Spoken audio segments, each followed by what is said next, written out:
VOC ini sering meminta konsesi kepada penguasa lokal untuk minta daerah sana itu dijadikan Kristen.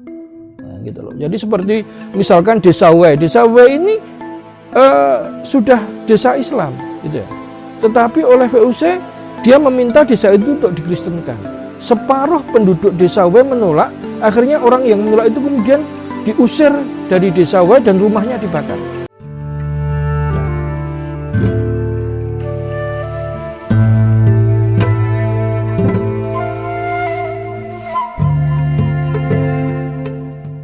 Bismillahirrahmanirrahim. Assalamualaikum warahmatullahi wabarakatuh.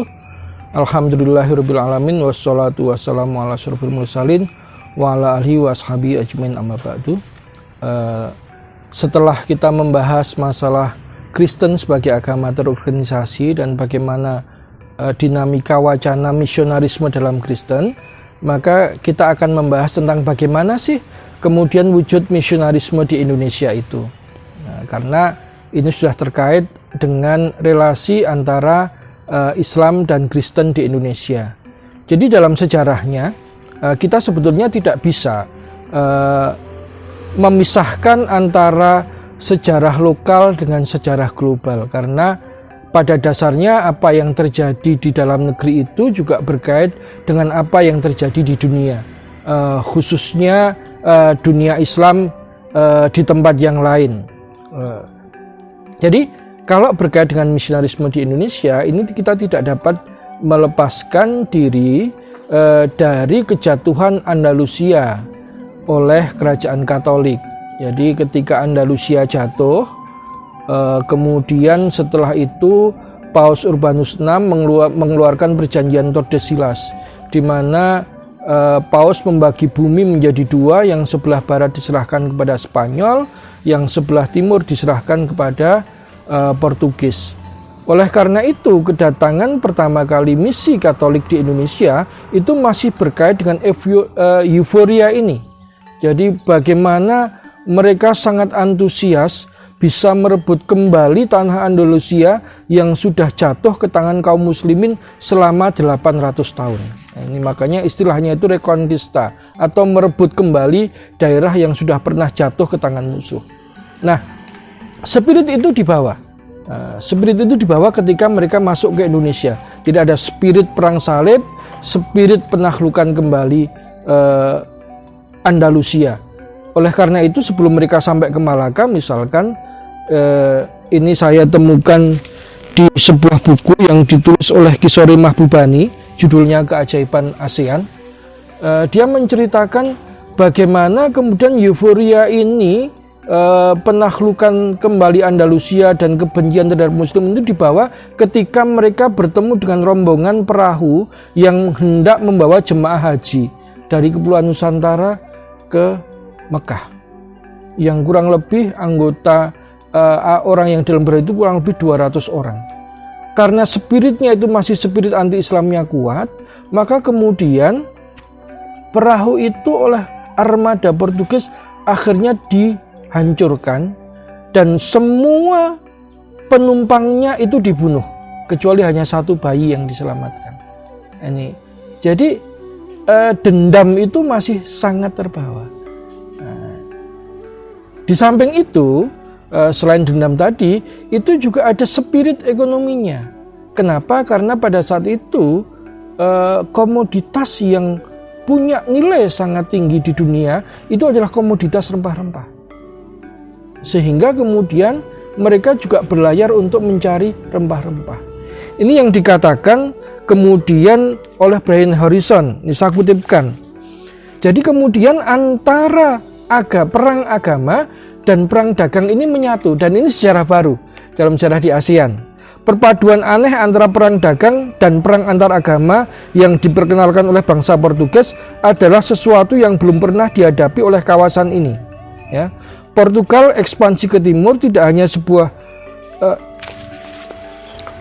Portugal berekspansi ke timur tidak hanya sebuah penyerangan di sepanjang jalan raya perdagangan bangsa, akan tetapi juga gerakan besar untuk membalas kekalahan mereka dalam perang salib antara Islam dan Kristen. Sasaran-sasaran komersial dan cara-cara untuk meraih sasaran itu, tindakan-tindakan kejam terhadap bangsa Muslim atau serangan kepada kapal kaum Muslim dengan demikian mudahnya dipandang sebagai sesuatu yang suci.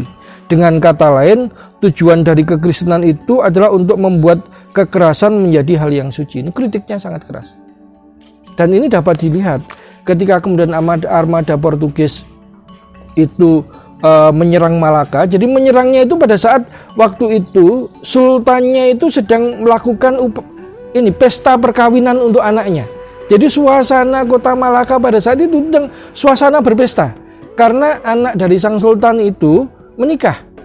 Jadi tidak ada persiapan perang sama sekali. Pada saat suasana seperti itulah Portugis akhirnya menyerang. Sehingga dengan mudah akhirnya Malaka dijatuhkan oleh Portugis. Dan ketika Malaka dijatuhkan Portugis, maka pidato dari Alfonso de Albuquerque ini, komandan kapal perangnya Portugis ini menunjukkan hal itu. Karena waktu itu Malaka adalah bandar besar yang merupakan pusat dari perdagangan internasional rempah-rempah, maka dengan jatuhnya Malaka, maka dia bilang, maka sebentar lagi Turki, Kairo itu hanya bisa mengambil rempah-rempah dari Portugis. Jadi perpaduan ini antara kekristenan dan perdagangan. Makanya semboyan dari kolonialisme modern itu kan gold, gospel, and glory. Karena memang dalam sejarahnya itu bisa dipisahkan. Nah,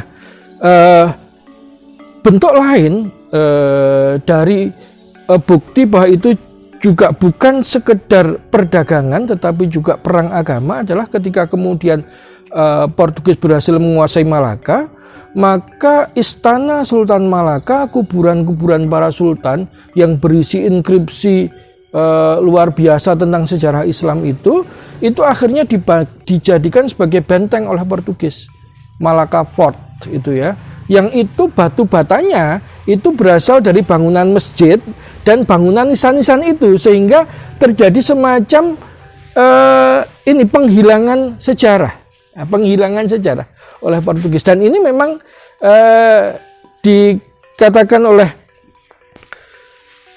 salah seorang pejuang Filipina, saya lupa namanya. Dia mengatakan Spanyol kalau di Filipina itu juga menghilangkan sejarah masa lalu bangsa Filipina. Sehingga kita dapat melihat misalkan wilayah-wilayah yang dikuasai oleh Portugis dan Spanyol, nama-nama orangnya itu mesti nama-nama Portugis dan Spanyol. Dia kehilangan sejarah identitas bangsanya pada masa lalu. Dan itu terjadi di Malaka. Jadi kalau kita melihat gambaran ISIS masuk sebuah kota, dia menghancurkan makam-makam, kemudian artefak sejarah, kira-kira seperti itu kelakuan pasukan Portugis pada saat itu. Sehingga memang mau tidak mau harus diakui bahwa mereka bukan sekedar berdagang, tetapi mereka juga membawa dendam keagamaan. Itu awal misi Portugis. Nah, karena waktu itu belum semua pulau di Indonesia itu tersentuh dakwah Islam, gitu ya. Waktu itu Portugis yang menjalin kerjasama dengan Sultan Khairun meminta beberapa pulau-pulau itu untuk dijadikan sebagai objek dari misionarisme Portugis, sehingga memang kemudian kekristenan, kekatolikan itu berkembang awal di Kepulauan Maluku, berkembang sampai ke Nusa Tenggara Timur, bahkan di Larantuka itu pernah berdiri kerajaan Katolik di Indonesia. Nah, itu awalnya di sana. Tapi ketika kemudian terjadi pengkhianatan, waktu itu Sultan Khairun diminta untuk berunding di benteng Portugis, tapi ternyata dalamnya dibunuh, anaknya marah, kemudian Portugis berhasil dipukul keluar dari Maluku, kemudian berganti dengan Belanda, misionarismenya lain lagi, gitu ya, misionarismenya lain lagi, karena yang datang itu bukan negara. Jadi pada saat awal yang datang Protestanisme itu yang datang bukan negara, tapi perusahaan dagang VOC, maka titik tekannya itu adalah kepada ekonomi. Ekonomi. Maka kemudian VOC ini itu mengirimkan para pendeta ke pulau-pulau kecil, daerah penghasil rempah-rempah, tujuannya untuk mengkristenkan orang. Kenapa? Karena kalau orang sudah Kristen, dia lebih senang menjual rempah-rempahnya kepada pedagang VOC daripada kepada para pedagang muslim. Jadi motif ekonominya kuat. Tetapi tidak semuanya itu juga berjalan damai. Ada diungkapkan misalkan dalam buku Kawan dalam Pertikaian yang ditulis oleh Karl Steinbeck, VOC ini sering meminta konsesi kepada penguasa lokal untuk minta daerah sana itu dijadikan Kristen. Nah, gitu loh. Jadi seperti misalkan Desa W ini sudah desa Islam, gitu ya. Tetapi oleh VOC dia meminta desa itu untuk dikristenkan. Separuh penduduk Desa W menolak, akhirnya orang yang menolak itu kemudian diusir dari Desa W dan rumahnya dibakar. Jadi polanya itu tidak seperti kata orang, kalau Protestan biasanya kan unggulannya gini, Protestan berbeda dengan Portugis, kita masuk dengan damai. Jadi kita tidak terkait dengan kolonialisme. Tidak seperti itu, dalam sejarahnya juga terjadi seperti itu. Nah, sehingga yang dilakukan awal oleh para misionaris yang masuk ke Indonesia oleh VOC tadi adalah membentuk daerah buffer, daerah penyangga, daerah basis dulu, terutama di daerah penghasil rempah-rempah. Jawa waktu itu belum dilirik. Nah, sehingga kemudian secara ekonomi ini menguntungkan. Itu sebabnya VOC berkembang di daerah Maluku. Kemudian ini menarik, kalau kata Profesor Ahmad Mansur Suryanegara, sebetulnya tidak hanya ekonomi. Memang VOC ini juga melakukan pelemahan secara sistematis terhadap kekuatan-kekuatan Islam. Kalau Pak Ahmad Mansur Suryanegara menyebutnya sebagai politik mata baji. Jadi misalkan di Sumatera itu dua kekuatan Islam yang kuat itu ada di Aceh Darussalam dan Kerajaan Pagaruyung di Sumatera Barat. Maka di tengahnya dikasih daerah Batak yang dikristenkan. Di Sulawesi juga seperti itu, antara Malaka dengan Sulu di Mindanao, di tengahnya dikasih wilayah Kristen. Jadi itu ada upaya memisahkan itu sehingga mereka lebih mudah menguasai, mendominasi, memonopoli perdagangan di Indonesia, di Nusantara. Nah, kemudian cara unik dari misalkan kalau kita mengambil daerah Batak, gitu ya, bahwa kristenisasi itu berbeda dengan Islam yang bersifat lebih alamiah, karena kan ada perbedaan mendasar antara misi Islam, misi Kristen dengan dakwah Islam. Kalau dakwah Islam itu kan kita menyebarkan agama sudah ada patokan terlebih dahulu. La ikraha fiddin. Tidak ada paksaan dalam beragama. Jadi meskipun secara politik Islam itu berhasil menaklukkan kekuasaan pada saat itu, imperium Islam bisa menaklukkan kekuasaan pada saat itu, untuk masalah agama tidak boleh dipaksakan. Mengkonvensi penduduknya tidak bisa dipaksakan. Sehingga misalkan kita ambil contoh India. India itu 500 tahun dikuasai oleh dinasti Mughal yang Islam, gitu ya. Tetapi dalam 500 tahun kekuasaan Islam itu hanya 20% orang India yang memilih Islam sebagai agamanya, yang lainnya tetap Hindu. Nah, ini berbeda dengan Katolisisme tadi. Kita lihat di Andalusia sendiri bahkan terjadi inkuisisi, yang tidak mau berpindah Katolik dia diminta keluar atau dihukum. Nah, di Batak misalkan, ini ada di buku Kolonialisme dan Etnisitas, waktu itu kan sudah terjadi proses alamiah, ya, bahwa karena perdagangan maka banyak kepala suku Batak ini, karena hubungan dengan dagang yang baik, itu kemudian menghadiahkan anak perempuannya untuk dinikahi para pedagang Muslim, sehingga secara perlahan hubungan dengan Islam itu mulai terjalin dan mulai ada embrio dakwah Islam di tanah Batak sendiri. Maka kemudian ketika itu ditetapkan sebagai wilayah misi, kemudian Islam itu disterilkan, dihilangkan dari tanah Batak. Jadi pegawai pemerintah kolonial yang bertugas di Batak itu tidak boleh dari kalangan Islam, karena watak orang Islam pada saat itu, meskipun dia bisanya cuma sholat, ya dia akan melakukan sholat. Tidak hanya itu, bahkan orang-orang Aceh itu dilarang untuk membuka kedai kopi di tanah Batak. Kenapa? Karena sambil dia melayani tamu-tamunya untuk ngopi, dia juga bercerita tentang agamanya. Jadi ada proses Islamisasi yang terus berjalan. Nah, itulah yang kemudian diisolasi sehingga akhirnya wilayah tersebut pure berhasil dikristenkan. Jadi awalnya di situ. Jadi masuk pertama kekuatan politik gitu ya. Kemudian kekuatan ekonomi membentuk daerah buffer. Nah, nanti pada perkembangan selanjutnya ketika kemudian di tanah Jawa yang oleh para peneliti barat sering dianggap sebagai keislamannya paling lemah, ternyata Islam itu mampu menjadi inspirator bagi perlawanan terhadap pemerintah kolonial. Maka kemudian ini yang akhirnya kemudian pemerintah kolonial ini berupaya mengkristenkan masyarakat Jawa.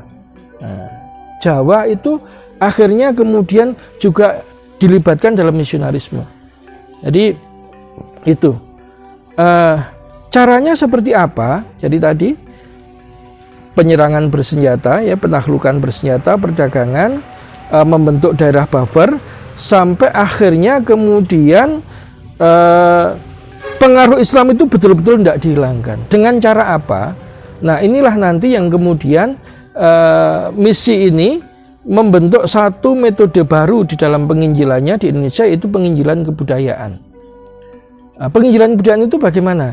Yang pertama, karena di masyarakat Nusantara itu bagaimanapun juga itu sudah menganggap bangsa-bangsa Eropa yang datang ke Indonesia itu adalah bangsa penjajah yang tidak mereka sukai, maka di luar daerah basis tadi mereka sulit untuk mengembangkan kekristenan.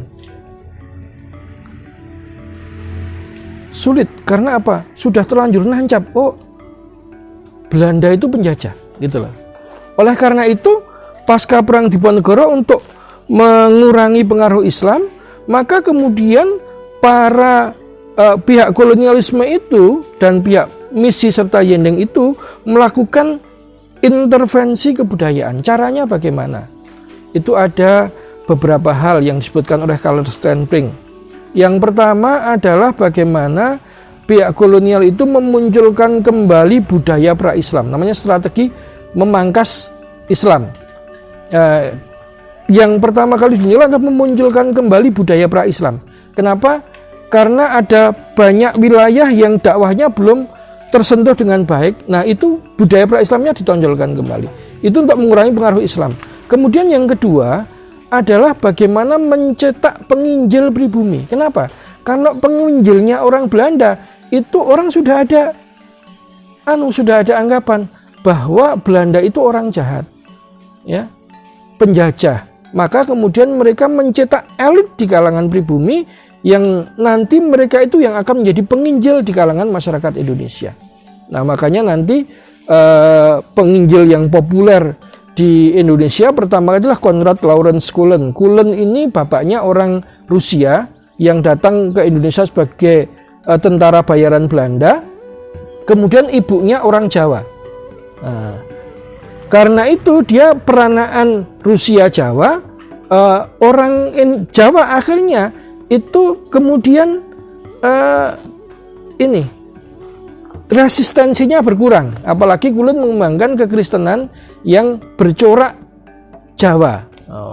Ada pertunjukan wayang, kemudian modal doanya seperti orang wiridan dan sebagainya. Nah, kemudian pasca Cullen ini muncul penginjil yang betul-betul pribumi. Ada Matius Nip, ada Paulus Tosari, ada Ibrahim Tunggul Wulung, ada Sadrah. Nah, ketika kemudian kekristenan ini sudah disebarkan oleh elit pribumi didikan Belanda, itu kekristenan mulai menyebar. Jadi mereka sudah mengubah pola tadi, ya. Jadi, tetapi saya katakan tadi, tetap saja kekristenan itu belum mampu tersebar luas di kalangan masyarakat Nusantara, masyarakat Jawa. Ya, hanya elit tadi. Jumlah orang yang terkonversi kepada Kristen pada masa pemerintah kolonial itu kurang lebih hanya 1% saja. Nah, tetapi tadi intervensi tetap dibudayakan. memunculkan kembali budaya pra-Islam, dan kemudian membentuk penginjil pribumi. Ini berjalan. Jadi meskipun kemudian Belanda sudah pergi dari Indonesia, ini terus berjalan. Dan akhirnya apa? Semakin lama budaya kaum abangan dengan budaya kaum santri ini terpisah. Karena ada intervensi kebudayaan tadi. Nah, ketika kemudian ini dampak paling besarnya dirasakan ketika kemudian secara politik itu pilihan kaum santri dengan kaum abangan berbeda. Para priayi ke PNI, orang abangan kawula cilik itu ke PKI, santri kalau tidak Masyumi ya NU. Ketika akhirnya terjadi konflik pada tahun 65 gitu ya, karena sebelumnya sudah terjadi tadi kehilangan relasi kebudayaan tadi, akhirnya orang-orang abangan ex-PKI yang merasa diintimidasi oleh kaum santri ini berpindah ke Kristen. Jadi Kristen, dan ini jumlahnya cukup massal. Kata Everyday Willis kurang lebih ada 2 juta orang ex-PKI yang berpindah Kristen. Jadi Kristen itu baru mendapatkan basis di pedesaan kalau di Jawa itu pasca 65. Nah ini kalau kita lihat dari awal sampai akhir tadi, ini sebetulnya kerja yang berkelanjutan. Dari tujuan ekonomi, dendam keagamaan, sampai penekatan pada keuntungan ekonomi gitu ya, membentuk daerah-daerah basis di pusat rempah-rempah, kemudian upaya untuk mengecilkan peran Islam supaya Islam itu dijinakkan, itu pasca Diponegoro, yaitu dengan tadi memunculkan kembali budaya pra-Islam, dan kemudian membentuk penginjil pribumi, dan ini terus berjalan sampai akhirnya justru mencapai puncaknya itu ketika sesama warga Indonesia ya, sesama anak bangsa ini berpecah karena ideologi. Ada yang nasionalis, komunis, dan agama tadi, konflik ideologi itu akhirnya kemudian yang merasa dipinggirkan, dimusuhi oleh sesama Muslim akhirnya berpindah ke agama Kristen. Jadi itu tentang kristenisasi di Indonesia dari masa ke masa, bahwa ternyata dinamikanya cukup unik, mulai dari corak yang sangat politis, dendam sejarah, dendam perang salib, dan kepentingan ekonomi, penjinakan politik, dan akhirnya membentuk suatu genre kebudayaan tersendiri.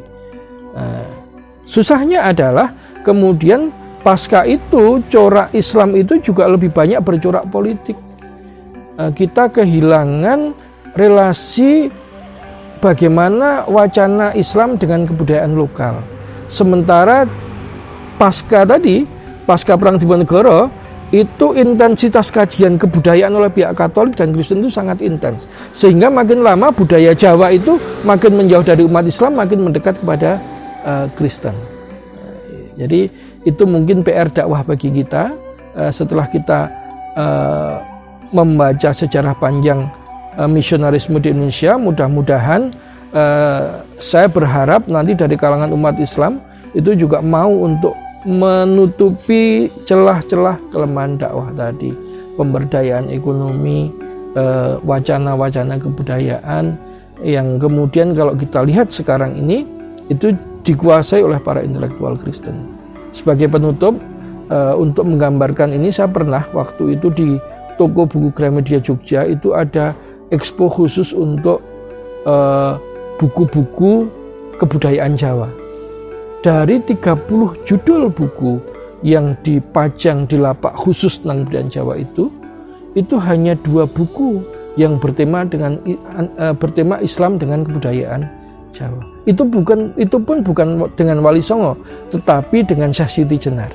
Nah, ini untuk menunjukkan bahwa memang wacana di bidang itu kita sangat kurang. Padahal tantangan kedepannya dalam kontestasi dengan misi Kristen itu ada di perebutan wacana kebudayaan. Mungkin itu yang bisa saya sampaikan. Akhirul kalam, billahi taufiq wal hidayah. Assalamualaikum warahmatullahi wabarakatuh.